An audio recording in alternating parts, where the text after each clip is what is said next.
Imagine Moscow, 1940, deep within the Soviet Union's most secretive research facilities. A group of scientists is about to conduct an experiment that would blur the line between life and death. An experiment so disturbing, so impossible, that when footage of it eventually reached the West, many dismissed it as propaganda. A hoax. It had to be, but it wasn't. Today, we're diving into one of the most controversial medical experiments of the 20th century.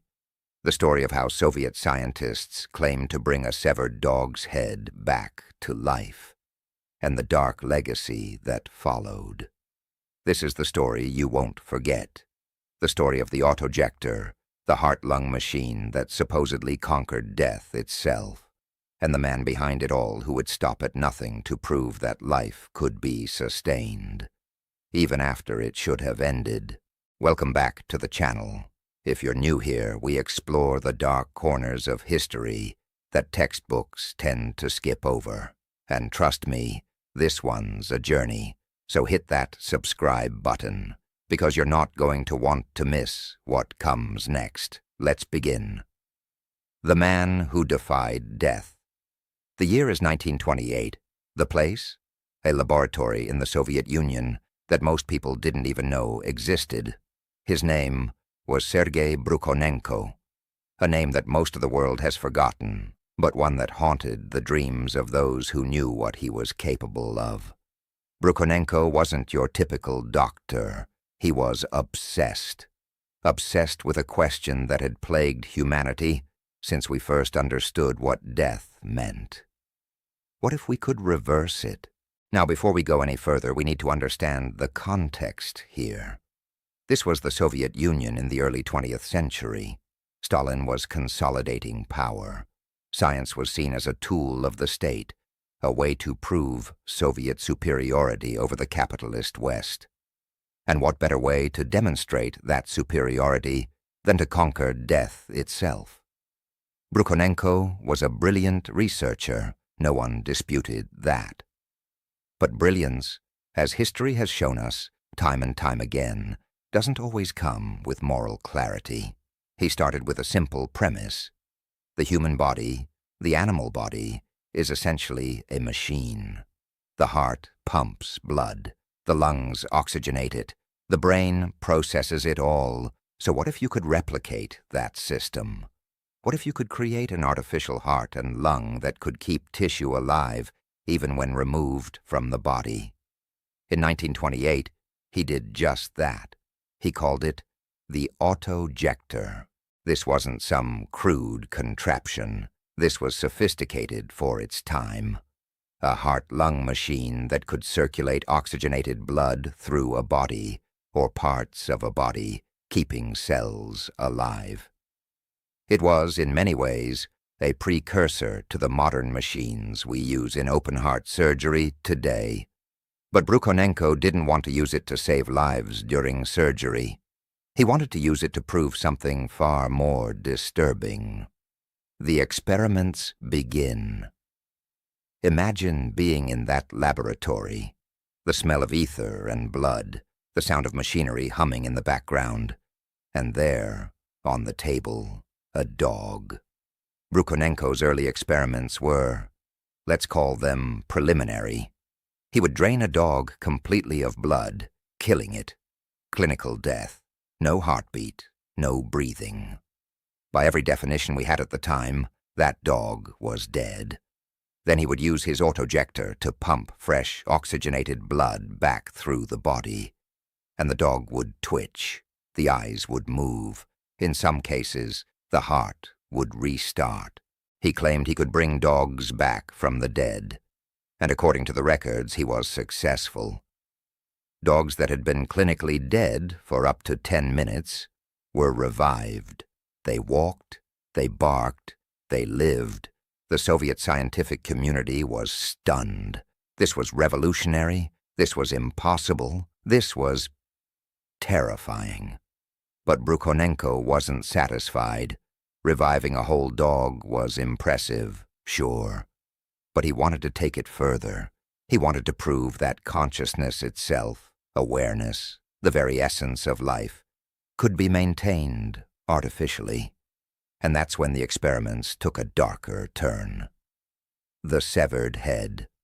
Now I need you to brace yourself for what comes next, because this is where things get genuinely disturbing.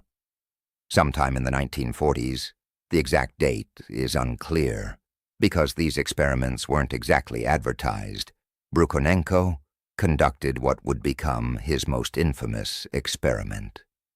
He severed a dog's head from its body, not as some act of cruelty for cruelty's sake, he claimed. No, this was science. This was progress. He connected the severed head to his autojector, feeding it oxygenated blood, keeping the brain alive. And according to the reports, according to the documentation, according to the film footage that was eventually released, the head responded to stimuli. When researchers made loud noises, the ears twitched. When they shone light in its eyes, the pupils contracted. When they touched its face, it reacted.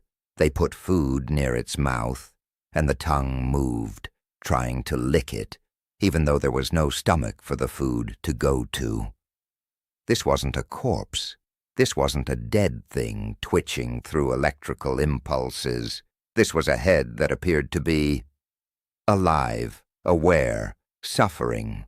The scientists claimed the heads could survive for hours like this.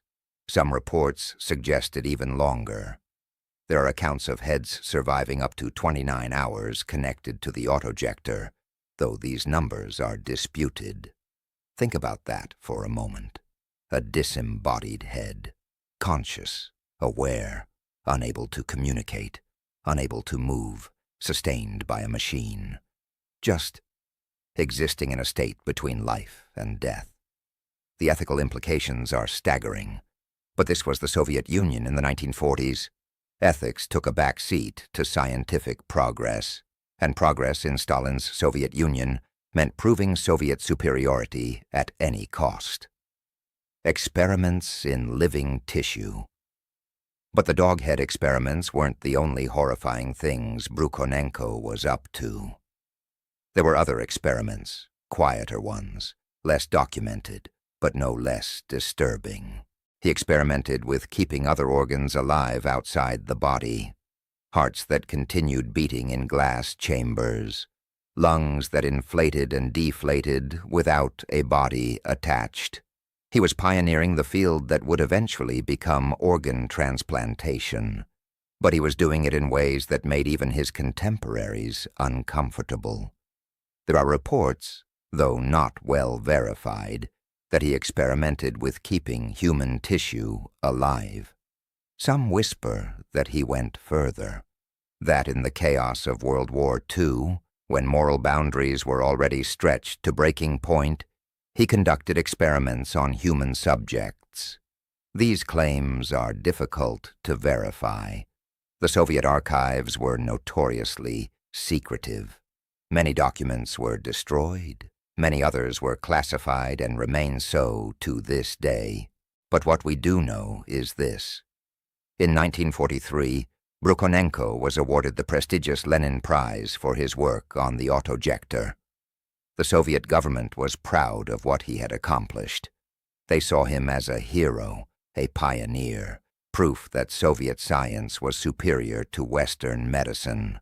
They were so proud, in fact, that in 1940 they decided to film one of his experiments and show it to the world. The footage. In 1940, Soviet filmmakers created a documentary called Experiments in the Revival of Organisms.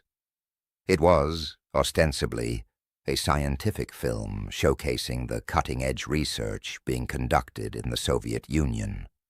But what it actually showed was nightmare fuel. The film opens benignly enough. Explanations of the autojector, diagrams showing how blood circulation works, standard educational fare. Then comes the footage of the experiments. They show a dog completely drained of blood, lying motionless, dead. Then they show the autojector being connected, fresh blood being pumped through the body. And slowly, impossibly, the dog begins to move. Its eyes open, it lifts its head. Within minutes it's standing, disoriented but alive. Already this is shocking, but that's not the part that made people's blood run cold. Then they show the severed dog head. It's laying on a table, connected to the autojector by tubes, feeding into the severed neck. You can see the blood pumping through the machinery, keeping the brain oxygenated, and the head moves. A researcher claps his hands loudly. The ears prick up. A hammer strikes the table. The head flinches. A light shines in its eyes. The pupils contract. Someone places a piece of food near its mouth. The tongue extends, trying desperately to lick it. This isn't animation. This isn't puppetry. This is, by all appearances, real. The film was shown at scientific conferences. It circulated among the medical community, and it caused an uproar. Western scientists were divided. Some called it propaganda, impossible, faked. Others studied it closely and concluded that, disturbing as it was, it appeared to be legitimate. The film still exists today. You can find it online if you're brave enough to watch it. And I'll warn you, it's not easy viewing. Even knowing it happened over 80 years ago, even knowing those dogs are long gone, watching that footage is deeply unsettling, because it raises a question that we still can't fully answer. What were those heads experiencing? The ethical nightmare. Let's talk about the elephant in the room, the ethics of all this. By modern standards, these experiments would never be approved. They'd violate every animal welfare regulation we have. The suffering involved, the lack of clear benefit to offset that suffering. It's unconscionable, but we have to understand the context. This was a different time. Animal experimentation wasn't regulated the way it is now. The concept of animal rights barely existed. And in the Soviet Union, where human rights were barely respected, the rights of animals weren't even a consideration. Brukhonenko and his team genuinely believed they were doing important work. They saw themselves as pioneers pushing the boundaries of medical science. And in some ways they were right. The heart-lung machine technology that Brukhonenko developed would eventually save countless lives. Every open-heart surgery performed today owes something to that research. But does that justify the means? There's a dark pattern in the history of medicine. Progress often comes at a terrible cost.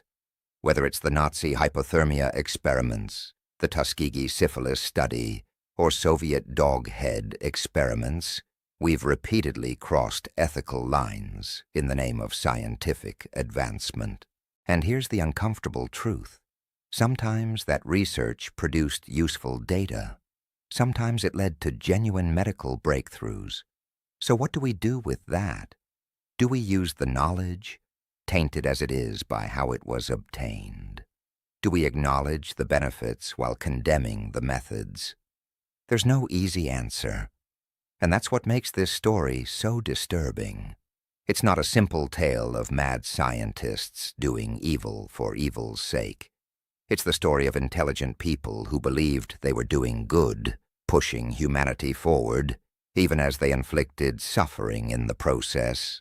The questions that remain. Here's where this story gets even stranger, because despite all the documentation, despite the film footage, despite the scientific papers, there are still enormous questions about what actually happened in Brukhonenko's laboratory. First, how conscious were those severed heads, really? The film shows them reacting to stimuli, but reflexes can exist without consciousness. Your spinal cord can make your leg kick without your brain being involved. Could these heads have been exhibiting complex reflexes without actual awareness? Or were they truly conscious, trapped in a nightmare they couldn't escape? We don't know. We may never know. Second, how long could the heads actually survive? The reports vary wildly. Some say hours, some say days. But the film only shows short clips. Were the longer survival times real or exaggerated for propaganda purposes? The Soviet scientific establishment had a habit of, let's say, embellishing results to impress the party leadership. Third, were there human experiments? This is the darkest question, and the one with the least concrete evidence. Some researchers claim that during World War II, Brukhonenko experimented on executed prisoners, that he kept severed human heads alive, that he went even further than the dog experiments. There's no solid proof of this. The rumors come from defectors, from whispered conversations, from documents that may or may not be authentic. But the rumors persist, and given what we know the Soviet Union was capable of, given what we know Brukhonenko did to dogs, can we really say it's impossible? The legacy Sergei Brukhonenko died in 1960. He was celebrated as a hero of Soviet medicine, a pioneer whose work had pushed the boundaries of what was possible. His autojektor, refined and improved, became the basis for modern heart-lung machines. Today, when surgeons perform open-heart surgery, they use technology that traces its lineage directly back to Brukhonenko's experiments. Thousands of lives have been saved because of that technology. Maybe millions if you count all the people who've benefited from open-heart surgery since the 1960s. But those lives were made possible by the suffering of those dogs, by experiments that would horrify us today, by a willingness to cross ethical lines that we now consider sacred. The dog head experiments themselves led to advancements in our understanding of brain death, of what consciousness requires to exist, of the line between life and death. They contributed to the field of cryonics, to research on organ preservation, to trauma medicine. But they also contributed to a darker legacy. They're part of a tradition of Soviet scientific experimentation that valued results over ethics, that saw test subjects as tools rather than beings deserving of moral consideration. And they left us with questions we're still grappling with today. Modern echoes. Here's the thing that makes this story relevant even now, even 80 years later. We're still pushing these boundaries. In 2018, scientists at Yale University conducted an experiment called BrainX. They took pig brains from a slaughterhouse, brains from pigs that had been dead for hours, and used a sophisticated system to pump oxygenated blood through them. The brains showed electrical activity, neurons fired, cells that should have been dead were functioning. The scientists were careful to use chemicals that prevented consciousness from emerging, because the ethical implications of creating awareness in a disembodied brain are, well, they're the same implications that Brukhonenko either ignored or didn't fully understand. We're also experimenting with head transplants. In 2017, an Italian neurosurgeon claimed he'd successfully transplanted a head from one corpse to another. He claimed he could do the procedure on a living person. So far, he hasn't. But the fact that he's trying, that he's even proposing it, shows that Brukhonenko's ghost still haunts modern medicine. We're getting better at preserving organs for transplant. We're developing artificial organs. We're pushing the boundaries of what's possible at the intersection of life and death. And we're facing the same ethical questions Brukhonenko faced, except now we're asking them before we cross the line, instead of after. What this means. So what do we take from all this? What's the lesson here? I think there are several. First, scientific progress without ethical boundaries is dangerous. Brukhonenko may have advanced medicine, but the cost of that advancement was suffering that we now recognize as unacceptable. The ends don't always justify the means. Second, we need to be thoughtful about what we're willing to do in the name of knowledge. Just because we can do something doesn't mean we should. Just because an experiment is possible doesn't make it permissible. Third, history is complicated. Brukhonenko wasn't a cartoon villain. He was a scientist who genuinely believed he was helping humanity. But good intentions don't erase harmful actions. And finally, the questions Brukhonenko raised about consciousness, about the nature of life and death, about what it means to be alive, those questions are still with us. They're more relevant now than ever, as we develop artificial intelligence, as we create machines that can think, as we push further into the gray area between living and non-living. We need to remember the lessons of experiments like these. We need to ask not just, can we, but should we? Because the line between scientific progress and ethical nightmare is thinner than we'd like to admit. The Soviet doghead experiments remain one of the most disturbing chapters in the history of medical research. They showcase both the best and worst of human curiosity. The drive to understand, to push boundaries, to save lives, mixed with a willingness to inflict suffering that we now find abhorrent. Those dogs, disconnected from their bodies but kept alive by machines, trapped in a state that shouldn't exist, they paid the price for our knowledge. And their legacy, like Brukhonenko's autojektor still pumping blood through surgical patients, today is complex. Progress built on suffering, knowledge gained through means we now reject. The footage still exists, the documentation remains, and the questions continue to haunt us. What were those heads experiencing? Were they conscious? Did they suffer? And perhaps most disturbingly, would we do it again if we thought we could learn something valuable? I hope the answer to that last question is no. But history suggests we should never be too certain. Thanks for watching. If this video made you think, if it disturbed you, if it raised questions you're still wrestling with, that's good. These are questions worth wrestling with. Hit that like button if you want to support the channel. Subscribe if you want more deep dives into the dark corners of history. And drop a comment below, letting me know your thoughts. Do the ends justify the means? Is scientific progress worth any cost?